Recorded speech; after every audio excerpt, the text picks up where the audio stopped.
Eu quero iniciar esse tema lendo o texto de Marcos, capítulo 1, versículo 14. 14 e 15, diz assim: Depois de João ter sido preso, foi Jesus para a Galiléia, pregando o evangelho de Deus, dizendo: o tempo está cumprido e o reino de Deus está próximo. Arrependei-vos e crede no evangelho. Eu gosto de uma tradução que diz que o reino de Deus está se aproximando. Isso significa que o reino de Deus não foi uma criação de Deus, não foi uma invenção divina. Na verdade, o reino de Deus sempre existiu. E agora, quando João Batista fala sobre isso, ele diz que esse reino está se aproximando. É o reino no céu, que sempre existiu, e que agora, na pessoa de Jesus, estava se aproximando para os homens, se dando a conhecer. Porque no céu é o lugar onde Deus reina, absolutamente. Mas ele precisa ser consumado aqui, entre nós.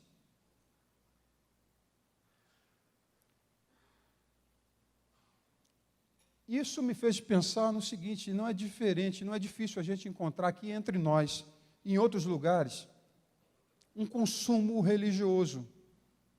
Sabe, aquela questão que a gente já conhece, em que nós estamos buscando sempre o nosso próprio prazer, a nossa própria satisfação. Na verdade, nós somos essencialmente egoístas por natureza já. Orgulhosos e egoístas e independentes por natureza. Então não é difícil a gente detectar problemas que nos envolvem. E quando a gente parte daqui para ouvir um pouco mais também acerca do evangelho que está sendo pregado aí fora, esse evangelho ele tem um objetivo sempre de satisfazer muitos consumidores. Só que se a gente não presta bem atenção acerca da nossa própria existência, da nossa própria vida, é bem verdade que a gente começa, de fato, tendo Jesus como centro de todas as coisas, mas, de repente, a gente começa a querer que nossos planos, os nossos projetos sejam realizados. E aí é onde a gente já começa a ter problemas. Porque à medida em que a gente quer satisfazer a nossa própria vida, a gente começa a limitar Jesus aos nossos próprios sonhos, os nossos próprios interesses. A gente começa a ter Jesus por encomenda. Eu preciso dele para nos abençoar, para nos curar, para, de alguma maneira, a gente obter coisas de Deus. Então, Jesus passa a ser por encomenda. E o reino de Deus confronta todos os nossos interesses. Portanto, é sempre importante a gente falar, sempre, absolutamente, sobre o reino de Deus, sobre esse tema. Porque senão, e outra coisa, à medida que você fala, você vai sempre encontrar pessoas que estão buscando os benefícios da salvação, que não estão preocupados com a verdadeira condição, sua própria condição, mas estão, na verdade, sempre preocupados com a sua satisfação. Então é muito importante a gente estar sempre falando sobre esse assunto. Bem, principalmente porque, gente, são os problemas que acontecem na vida. É um marido chato, né? Fica enchendo a paciência da mulher, aí a mulher chuta o balde. Eu não vou pedir para levantar a mão quem tem um marido chato, porque senão você vai ter um problema sério. É o filho que vê os pais cobrando o tempo todo, e é o filho chuta o balde também, vai embora. Pessoas que, aparentemente, você olha e fala assim, pô, estão vivendo o reino. Mas os filhos, de repente, começam a achar que os pais são controladores demais. E, consequentemente, à medida em que eles não querem ficar controlados pelos pais, a rebelião já insurge no coração e vão embora. Agora, se não podem e não querem ser controlados pelos pais, imagina ter o controle absoluto do Espírito Santo. Assim também acontece em muitas outras coisas, quando a gente sofre. E principalmente quando esse sofrimento ele atinge o nosso orgulho. Quando nós somos perseguidos, quando alguém fala mal, quando você investe na vida de alguém e espera de alguma maneira algum tipo de retorno e você recebe, pelo contrário, recebe injúrias. Essas coisas nos faz olhar para dentro. E, consequentemente, à medida que a gente vai olhando para dentro, Deus deixa de reinar. E a gente começa a querer fazer a nossa própria vontade. Eu não sei se isso acontece com vocês. Quando a gente adentra no reino de Deus, a nossa vida é de um jeito. E eu não conheço ninguém que chegou bem. Pelo contrário. Só o fato de você querer o reino de Cristo na tua vida, porque as coisas não estão bem. E aí Jesus vem, muda totalmente a tua vida. Só que aí o que acontece? Vai passando, o tempo vai passando, as dificuldades acontecem, e a pessoa começa a olhar para dentro, e quando você olha para dentro, você adoece. E, consequentemente, você volta às práticas que você tinha largado.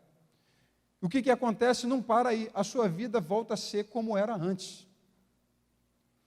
Pensando nisso, e nas muitas questões, é importante todo dia a gente confirmar o reinado de Cristo na nossa vida. Mateus capítulo 4, versículo 17, você pode projetar aí para mim? Mateus capítulo 4, versículo 17.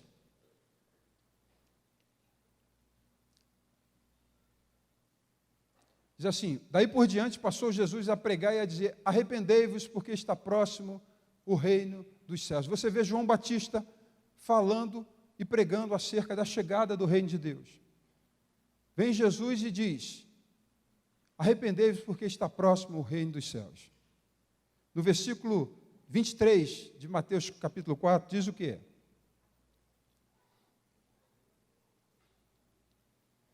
Percorria Jesus toda a Galiléia, ensinando nas sinagogas, pregando o evangelho do reino e curando toda sorte de doença e enfermidade entre o povo.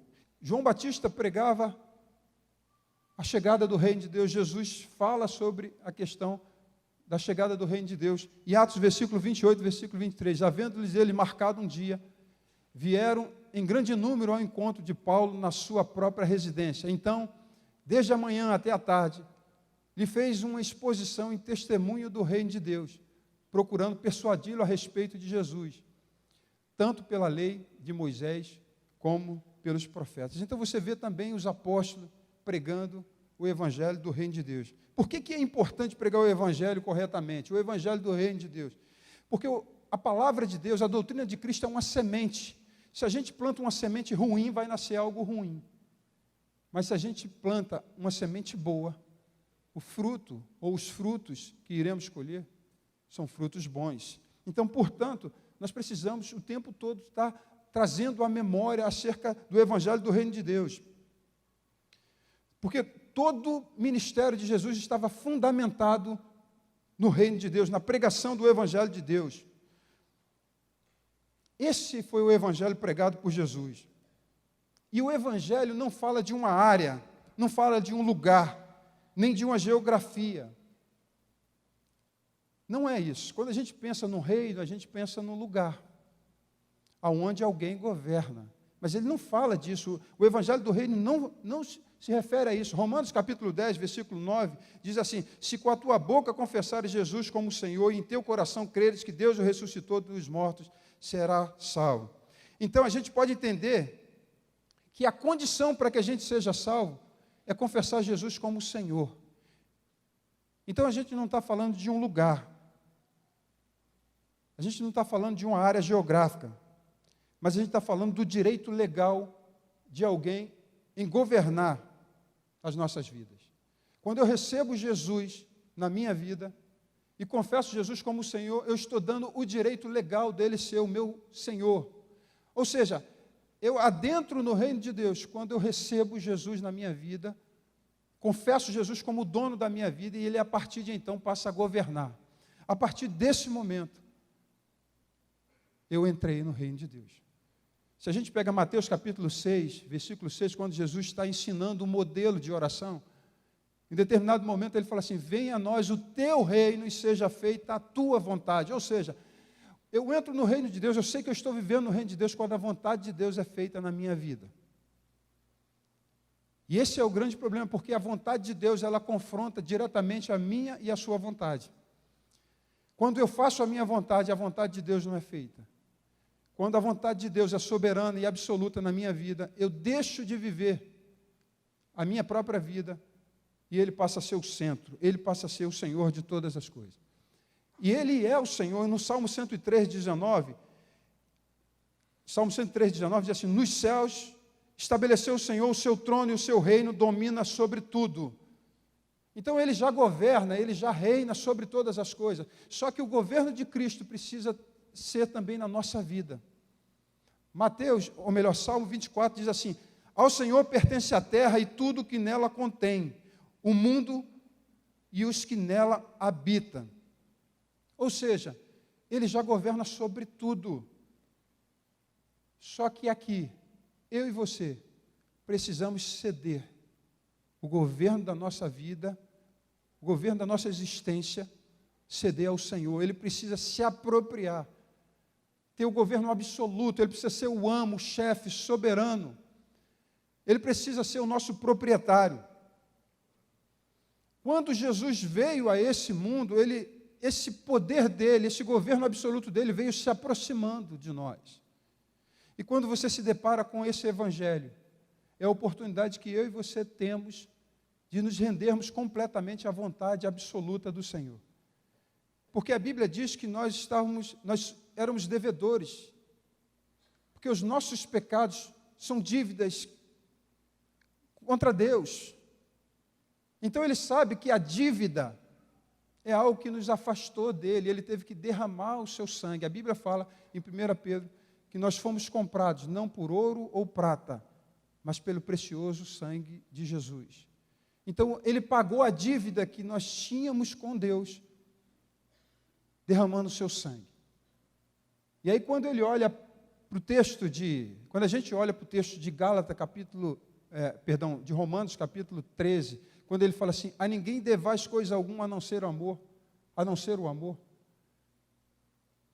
Ele está exatamente apontando isso, o que a dívida pode fazer, nos escraviza. E aí algumas pessoas, por viver de uma forma leviana a sua questão financeira, são escravos, e Deus não admite nenhum tipo de escravidão. Se nós temos que ser escravos, e o somos do Senhor, porque fomos comprados por Ele. O reino de Deus, ele precisa alcançar os teus sentimentos, as tuas emoções, a tua mente. O reino de Deus tem que atingir, como eu disse, as finanças, tem que atingir no teu casamento. O reino de Deus precisa e deve alcançar os seus filhos e como você cria. O reino de Deus precisa cuidar e atingir ao marido como ele deve cuidar da sua esposa e a esposa como ela deve se comportar em relação ao seu marido. O reino de Deus, ele ajusta até a nossa relação com a sociedade. O reino de Deus ajusta a nossa vida em relação aos tributos. Ou seja, ele penetra em todas as áreas da nossa vida. O reino de Deus não tem limite. E algumas pessoas entenderam isso nas Escrituras. Quando a gente olha, por exemplo, Simão e André, Jesus passa por ele e apenas uma palavra de Jesus diz: sigam-me, e eu os farei pescadores de homens. Foi uma ordem. Eles só tinham duas opções, obedecer ou não. O reino de Deus, ele não nos dá opção de chantagem, de negociação. O reino de Deus não nos dá uma possibilidade de termos outra alternativa. Simplesmente Jesus passa por Simão e André e diz assim: segue-me, e eu vos farei pescadores de homens. Essa atitude significa que nós, a partir de então, que tomamos a decisão de seguirmos a Jesus, nós iremos sujeitar a autoridade dele. Em outras palavras, é o seguinte: até aqui, quem manda na minha vida sou eu. A partir do momento em que eu recebi um chamado de Jesus na minha vida, Ele passou a governar a minha vida. André e Simão largaram as suas redes e seguiram Jesus. Em outras palavras, com aquela atitude, eles estavam falando, a partir de agora, o Senhor é o meu referencial, Ele fala e eu obedeço. Às vezes eu nem vou conseguir entender e nem compreender o que Ele quer dizer. Todavia, Ele é o meu Senhor, Ele é o meu Rei, é o meu chefe, é o meu amo supremo e absoluto. Eu tenho que me sujeitar à sua vontade, porque a sua vontade é plena e absoluta. Eu não sou mais proprietário de absolutamente nada na minha vida, porque eu decidi segui-lo. Eu tenho somente duas alternativas, dizer sim ou não. As consequências virão, tanto de um lado quanto de outro. Todavia, eu preciso olhar para quem está me chamando, quem está me vocacionando. E Jesus olhou para nós, o Pai olhou para nós e nos idealizou fazendo parte da sua família. E o preço pago por Jesus para que nós pudéssemos fazer parte da sua família seria vir aqui na terra e nos comprar para Deus, e o preço era derramar o seu sangue. Significa dizer que ou eu vivo nos meus delitos e pecados e assumo as consequências dos meus erros e dos meus delitos, ou eu me entrego a um rei de amor que vai me projetar para fazer parte da sua família, em que nessa família eu vou viver para o louvor da sua glória.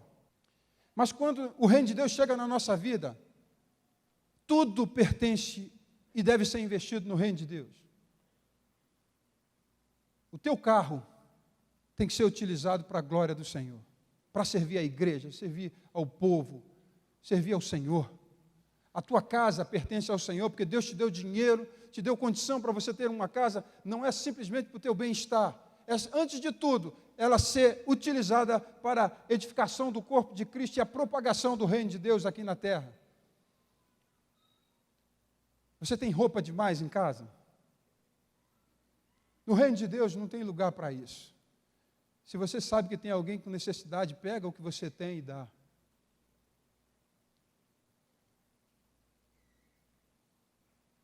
Acho que uma das coisas piores que envolve é o dinheiro. Quantas pessoas hoje têm dinheiro, mas são incapazes de investir no reino de Deus, investir em pessoas? Dinheiro é um senhor, e ele pode governar a minha vida, eu posso viver em função dele. E quando eu o tenho, eu só penso, olha, tem gente, queridos, eu quero que vocês avaliem isso. Se o teu coração é um desse, está na hora de se arrepender. Tem gente que só vive em prol da sua realização pessoal. Projeta para comprar um carro, um celular novo, mas nunca pensa em comprar um celular para alguém que de repente está precisando. Projeta em comprar um carro novo, zero, mas nunca pensa em poder de repente ajudar um outro a consertar o seu carro. Projeta em sair de uma casa boa para ir para outra casa, e aí com a cobertura e tudo, porque sempre vive em função de uma idealização pessoal. E onde fica o reino de Deus? Onde fica de fato atendermos uns aos outros, as necessidades uns dos outros?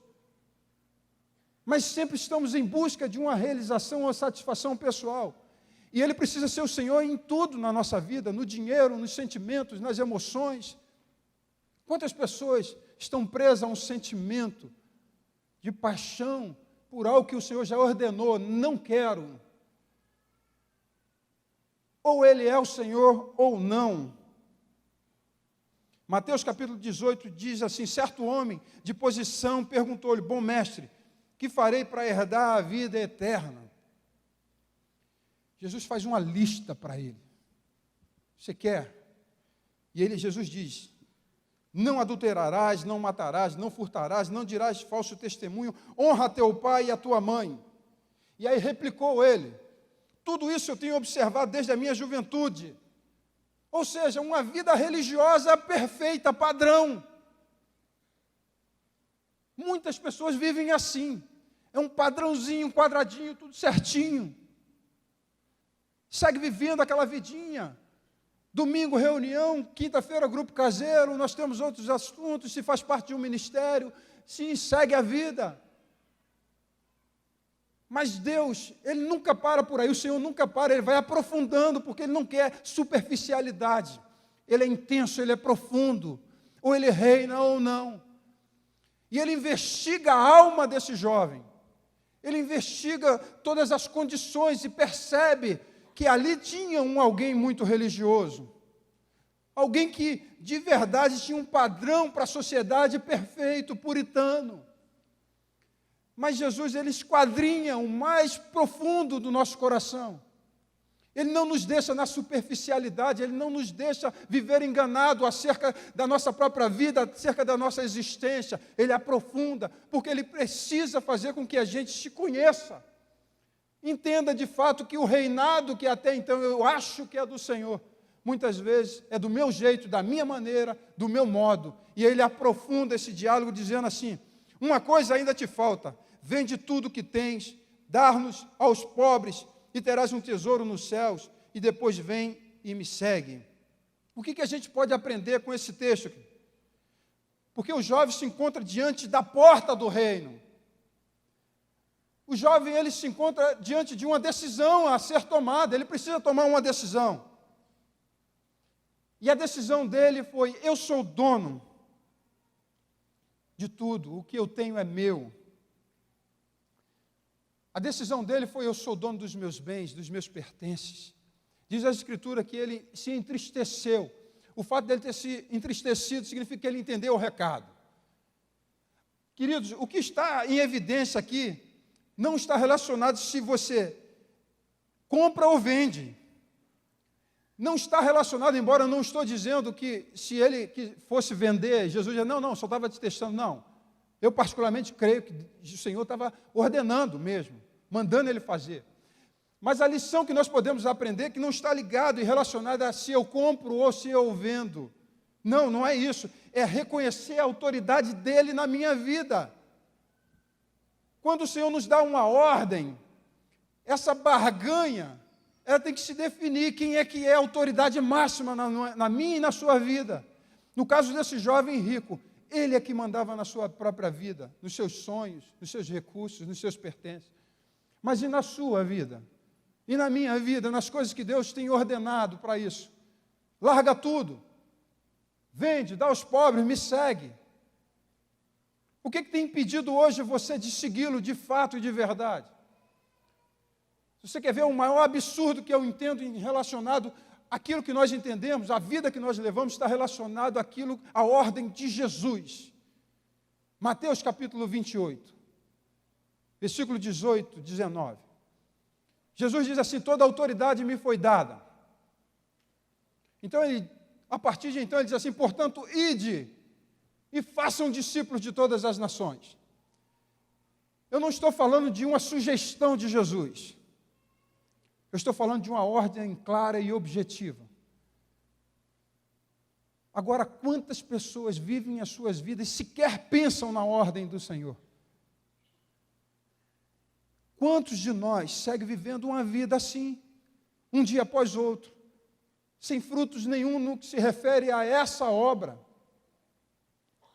Apresenta até alguns frutos relacionados ao seu caráter, coisas que praticava, deixou de praticar. Mas, como eu disse, a revelação do reino de Deus, ela vai se desdobrando, e ela alcança tudo na nossa vida, e ela também atinge a uma missão que o Senhor nos deu. Fazer discípulo não é um pedido, não é uma sugestão, é uma ordem de alguém que é o Senhor sobre tudo. Se eu nasci de novo, fui plantado no reino de Deus, e eu vivo para Ele, eu tenho que obedecê-lo em tudo, inclusive nessa missão de fazer discípulo. Então a gente precisa de verdade se render completamente a essa autoridade de Jesus. E ela começa no seu interior. O que você deixou de praticar, de obedecer à ordem do Senhor? As coisas que parou no meio do caminho, que acostumou. E o Espírito Santo segue falando conosco. Em sua vida, o que Cristo tem sido? Ele tem sido a autoridade máxima? Ele tem sido o Senhor?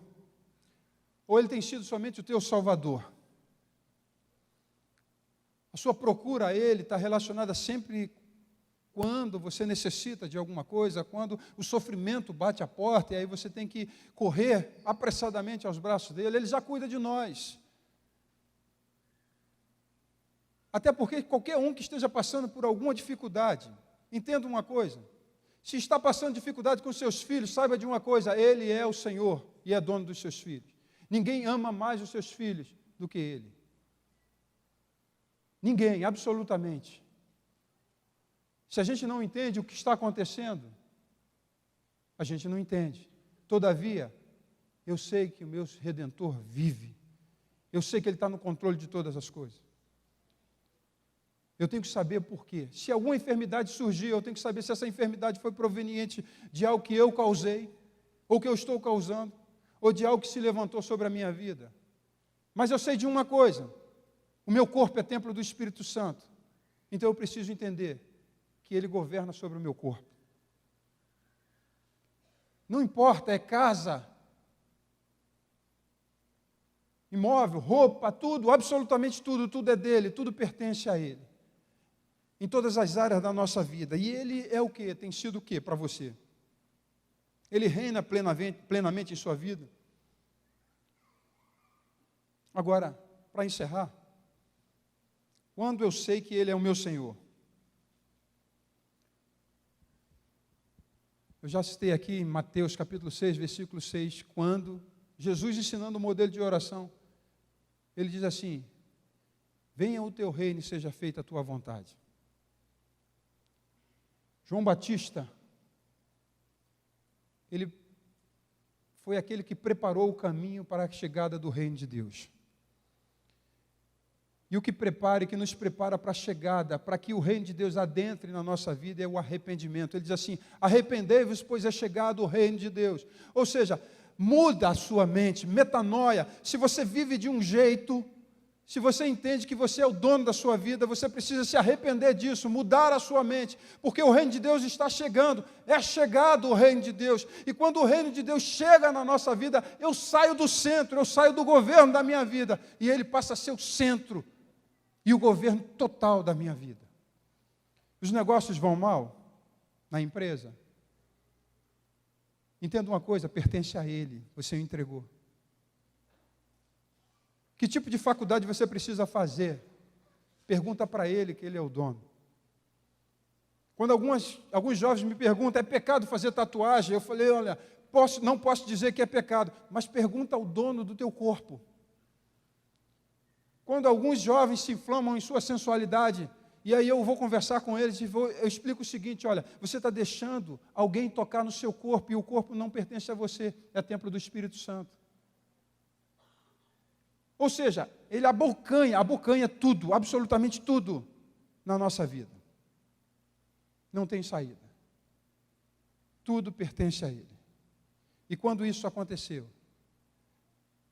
Quando eu ouvi a palavra, criei com o coração que Jesus morreu e ressuscitou, e confessei Jesus como o Senhor da minha vida. Nesse momento, eu abdiquei do meu reinado. Nesse momento, eu deixei de ser o Senhor da minha vida.